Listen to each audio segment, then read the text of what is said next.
First, let's talk about that trip to Seoul. This is the first for Secretary of State John Kerry. And, of course, it comes at a time of great tension in the region. Secretary Kerry met with South Korea's president and foreign minister this morning. Then at a news conference, he labeled the ongoing rhetoric from North Korea as, quote, unacceptable.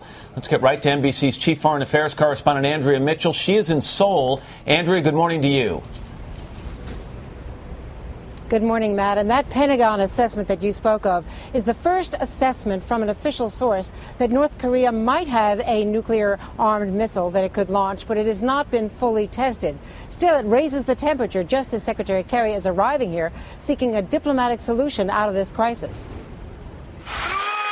The Secretary of State is in Seoul to tell South Korea the U.S. will defend it against any attack, hoping this country's new president, its first woman leader, won't retaliate or be provoked into an accidental response, even as the president and the UN Secretary General discuss how to get Pyongyang to back down. Now's the time for North Korea to end the kind of belligerent approach that they've been taking and to try to lower temperatures. But U.S. officials tell NBC News Pyongyang's missiles are locked and loaded, fueled and ready to go.